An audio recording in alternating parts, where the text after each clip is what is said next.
ओम नमः शिवाय। ज्योतिष की पाठशाला के पिछले वीडियो में हमने राशियों के अंशात्मक विवेचन को समझा था। क्रूर राशि, सौम्य राशियों के बारे में समझा, उसके बाद सम विषम को समझा। बहुत आसानी से आपने इसको समझ लिया है। आज के वीडियो में हम राशियों के मानव अंगों पर, यानी जिस जातक की पत्रिका है उसके किस अंग पर किस राशि का प्रभाव होता है, इसके बारे में आज के वीडियो में हम समझेंगे। स्पेशली जब मेडिकल एस्ट्रोलॉजी आप समझना शुरू करेंगे तो ये आपके बहुत काम आने वाला है। और इसके बाद हम लोग राशियों के गुण के बारे में भी समझेंगे कि किस राशि का क्या गुण होता है। इन सब का जो हमने राशियों के बारे में समझा, चाहे भावों के बारे में समझा था, ये ज्योतिष शास्त्र की नींव है। आप यदि ज्योतिष में रुचि रखते हैं या ज्योतिष समझते भी होंगे तो आपके ज्ञान को ये और पुख्ता करेगा। इस बात का विशेष आप ध्यान रखें कि आप नींव को मजबूत करें। तो आज की वीडियो में फिर से रिपीट कर दे रहा हूँ कि आज हम अपने इस वीडियो में राशियों का अंगों पर प्रभाव और राशियों के गुण के बारे में बात करेंगे। इसके बाद राशि के बारे में कुछ और बातें अगले वीडियो में भी हम करेंगे। तो आइए चलते हैं। हाँ, एक बात और कहना चाहूँगा आपसे कि अभी हम लोग तो बोर्ड पर पढ़ाने वाले व्यक्ति हैं। अब सिस्टम पर जो बोर्ड यानी ओपन बोर्ड में हो सकता है कि थोड़ी सी कमियां आपको समझ में आ रही हों, तो हमारे साथ उसको थोड़ा इग्नोर करने की कोशिश करें। सिर्फ ज्ञान को आप आत्मसात करें, धीरे धीरे इस पर भी और अच्छा प्रेजेंटेशन होता जाएगा, ये विश्वास रखें। और अगर आपको हमारे वीडियो पसंद आ रहे हैं तो चैनल को सब्सक्राइब करना ना भूलें, बेल आइकॉन दबाएं, जिससे हमारे आने वाले वीडियो की सूचना आपको समय से प्राप्त होगी। और अपने मित्रों को शेयर भी करें और वीडियो को लाइक करें यदि वीडियो आपको अच्छा लगता है। तो आइए चलते हैं। अगेन, जैसा मैंने बोला, ओपन बोर्ड पर कुछ कमियों को आप इग्नोर करिएगा, सिर्फ ज्ञान को आत्मसात करने की कोशिश करिएगा। हम लोगों ने अभी बात किया था। आज के वीडियो में सबसे पहले हम समझेंगे राशियों का अंगों पर प्रभाव, कि कौन सी राशि किस अंग को प्रभावित करती है या किस अंग को रिप्रेजेंट करती है। लेकिन आगे बढ़ने के पूर्व, जैसा कि मैं पहले भी कहता हूँ कि हमको राशियों का जो क्रमांक होता है, क्योंकि राशियों के जो आप पत्रिका देखते हैं उसमें राशियों के नाम की जगह पर उनके नंबर्स लिखे होते हैं, इसलिए सर्वाधिक आवश्यक है कि हम इस क्रम को पहचान लें और समझ लें, तो हमको बहुत सारी चीज़ों को समझने में और आसानी हो जाएगी। क्योंकि देखिए, एक पत्रिका में हमेशा राशियों के क्रमांक ही लिखे होते हैं। मैं पहले भी बता चुका हूँ, चार्ट दिखा चुका हूँ। आज की वीडियो में संक्षेप में एक बार हम लोग इसका रिकैप कर लेते हैं। देखिए, सबसे पहला जो क्रम होता है राशि का, पहले क्रम पर जो राशि होती है वो होती है मेष राशि। और दूसरे नंबर पर जो राशि, अगर कहीं 2 नंबर आपकी पत्रिका में लिखा है तो इसका मतलब हो गया कि वहाँ पर उस भाव में वृषभ राशि है। अगर 3 लिखा है तो इसका मतलब हो गया मिथुन राशि। इस क्रमांक को आप भली भांति समझ लें, याद कर लें। चौथे नंबर पर कर्क राशि, यानी पत्रिका में जहाँ भी 4 नंबर लिखा हुआ है तो वहाँ पर राशि होगी कर्क। और यदि 5 नंबर लिखा हुआ है तो सिंह राशि। 6 नंबर यदि लिखा हुआ है तो इसका मतलब हो गया कि वहाँ पर कन्या राशि है उस भाव में। और यदि 7 नंबर लिखा हुआ है तो इसका मतलब तुला राशि। इस क्रम को आप हमेशा याद रखें।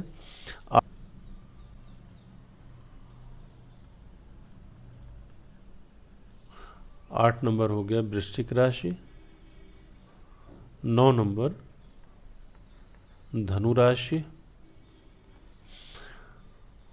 10 नंबर मकर राशि। 11 नंबर यदि किसी भी भाव में लिखा हुआ है तो वहाँ पर होगी कुंभ राशि। और यदि 12 लिखा हुआ है तो ये राशि होगी मीन। इन 12 नंबर्स को आप क्रम से याद कर लें। पहले नंबर पर मेष से लेकर और 12वें नंबर तक की मीन राशि। क्योंकि आगे जब भी हम बात करेंगे तो हम राशियों का नाम तो लेंगे लेकिन हम लिखेंगे नंबर्स। तो इसलिए इस नंबर्स को कहीं भी आप पत्रिका में कोई षोडश चार्ट भी देखेंगे तो हर जगह आपको ये नंबर्स ही मिलेंगे। इसलिए इन राशियों के नाम के साथ इनके नंबर को याद करना अति आवश्यक है। तो आइए अब हम आगे बढ़ते हैं और बात करेंगे राशियों का अंगों पर प्रभाव के बारे में। तो राशियों के क्रम को तो हमने समझ लिया। तो अब जैसा कि हमने बताया था कि अब हम यहाँ क्रम से ही बात करेंगे, यानी मेष राशि लिखेंगे तो हम लिखेंगे 1 नंबर, यानी 1 नंबर की जो राशि है वो शरीर के किस भाव को रिप्रेजेंट करेगी? वो करेगी सिर के, यानी सर को, मस्तक को रिप्रेजेंट करेगी पहली राशि यानी मेष राशि। और इसी प्रकार से दूसरी राशि जो होगी यानी वृषभ राशि, वो प्रदर्शित करेगी जातक के मुख को। और इसमें थोड़ा सा मैं एडिशन करना चाहूँगा यहाँ पर, यह द्वितीय भाव और द्वादश भाव आँख को भी रिप्रेजेंट करते हैं। आँख को, द्वितीय भाव दाहिनी आँख को और द्वादश भाव बाईं आँख को रिप्रेजेंट करता है। इसी प्रकार से तीसरी राशि जो है यानी मिथुन राशि, वह आपके बाजुओं को, बाजू यानी कंधों को, कंधों से ही आप पराक्रम करते हैं, कंधों को रिप्रेजेंट करती है आपकी तीसरी राशि यानी मिथुन राशि। चौथी राशि कर्क, आपके वक्षस्थल, वक्ष स्थल को रिप्रेजेंट करती है चौथी राशि यानी कर्क राशि। इसी प्रकार से पांचवी राशि यानी सिंह राशि, सिंह राशि से प्रदर्शन होता है आपके हृदय का। जब आप मेडिकल एस्ट्रोलॉजी देखेंगे तो वहाँ पर भी ये सब बातें बहुत काम आती हैं। 5वें नंबर से हृदय राशि यानी सिंह राशि से, और 6वें नंबर की राशि कौन सी है? ये राशि है कन्या, और यह उदर भाग को, आपके उदर भाग को यानी नाभि से ऊपर का जो उदर भाग है उसको रिप्रेजेंटेशन, यानी उसका रिप्रेजेंटेशन होता है कन्या राशि से, यानी आपकी छठी राशि से। तुला राशि 7वें नंबर की राशि, ये आपके जैसे नाभि तक तो छठी राशि यानी कन्या राशि थी, 7वीं राशि यानी नाभि से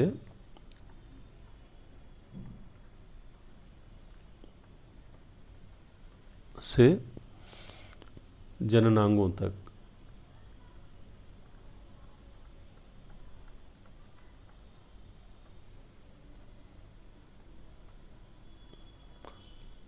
नाभि से जननांगों तक जो शरीर का भाग होता है वो प्रदर्शित होता है तुला राशि से।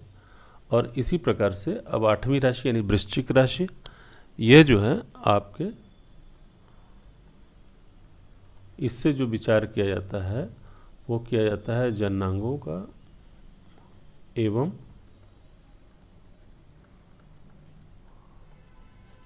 गुदा मार्ग का, इसका विचार होता है वृश्चिक राशि से। अब इसके बाद 9वीं राशि यानी धनु राशि, धनु राशि से सिंपली जांघों का विचार होता है। 10वीं राशि यानी मकर राशि से विचार होता है घुटनों का एवं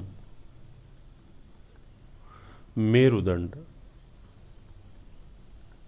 यानी आपके रीढ़ की हड्डी का विचार भी मकर राशि से किया जाता है। और अब आती है बात कुंभ राशि यानी 11वीं राशि से, तो यहाँ पर घुटनों से पंजों तक का विचार, पैर के जो पंजे हैं तक, इसका विचार करते हैं कुंभ राशि से। और अंत में मीन राशि, मीन राशि से यानी 12वीं राशि, इससे विचार करते हैं पैर के पंजों का।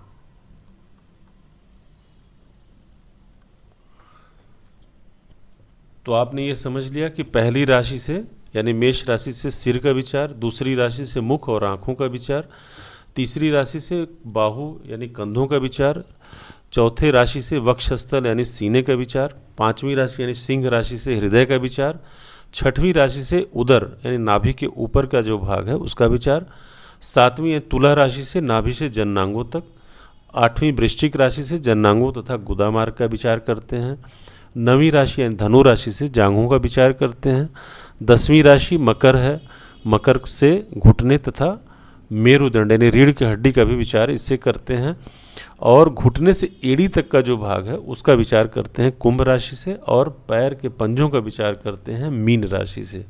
तो ये है राशियों का अंगों पर प्रभाव। जब आप पत्रिका देखते हैं तो व्यक्ति किसी न किसी व्याधि से पीड़ित होता है, यानी जो राशि पीड़ित होगी और जिस नंबर की राशि, उस नंबर का अंग आपका प्रभावित होता है। तो इसलिए इसका महत्व बहुत है, इसको समझना अति आवश्यक है। तो अब हम बात कर लेते हैं राशियों के गुणों की बात। जैसे जब कुंडली मिलान होता है तो आप गुण देखते हैं, इन गुणों का निर्धारण होता है राशियों से। तो अब हम आते हैं राशियों के गुण के बारे में बात कर लेते हैं कि किस राशि से कौन सा गुण देखते हैं। देखिए, गुणों को समझने के पहले आपको बताना चाहूँगा, गुण बेसिकली हम ज्योतिष शास्त्र में 3 गुण लेते हैं। सबसे पहला गुण जो लेते हैं वो हम लेते हैं रजोगुण।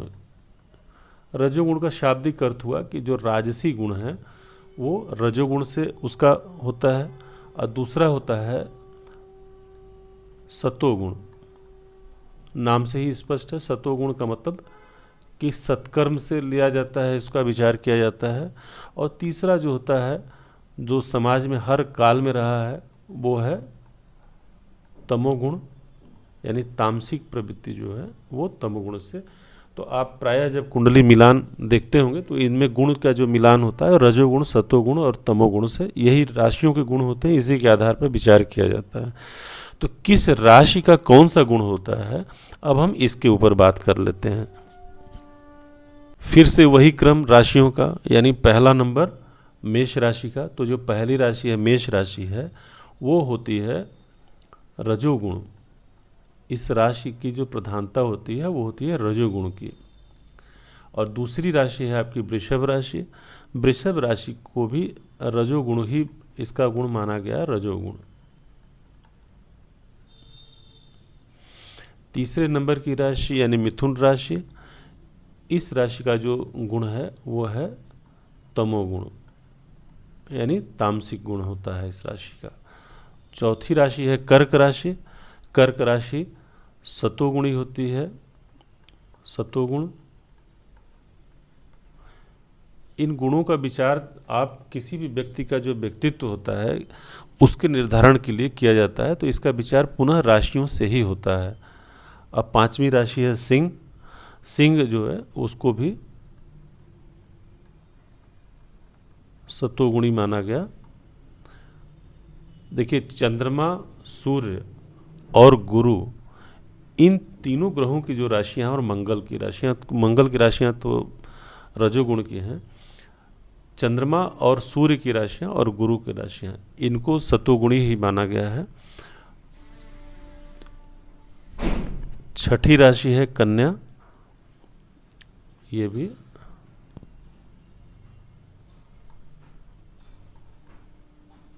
सतोगुण। सातवीं राशि तुला, शुक्र की राशि है, इसको रजोगुणी माना गया। आठवें नंबर की राशि यानी वृश्चिक राशि, इसको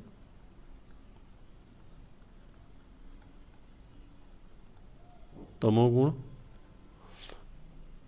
9वें नंबर की राशि धनु राशि, जैसा कि मैंने बताया कि गुरु की राशि है, सतोगुण।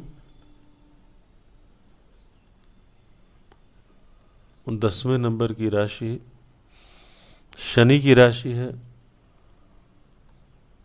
इसका गुण है तमोगुण।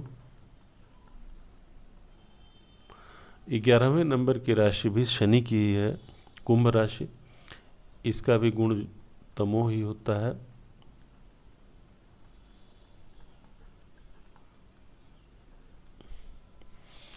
12वें नंबर की मीन राशि पुनः गुरु की राशि है। ये राशि भी सतोगुणी होती है, सतोगुण। तो मित्रों, आज हमने राशियों का अंगों पर प्रभाव, यानी किस राशि का किस अंग पर प्रभाव होता है, और इनके गुणों के बारे में हमने समझा। अगले वीडियो में हम बात करेंगे, छोटे छोटे टॉपिक्स हैं लेकिन हम कंप्लीट कवर करना चाहेंगे, जिसमें राशियों के तत्व क्या होते हैं, राशियों के वर्ण का निर्धारण किस प्रकार होता है, किस राशि की कौन सी दिशा है, और उसकी प्रकृति के बारे में, और राशियों के स्वभाव के बारे में। इन सभी के बारे में हम अगले वीडियो में बात करेंगे। मिलते हैं फिर अगले वीडियो में, शीघ्र मिलते हैं। नमस्कार।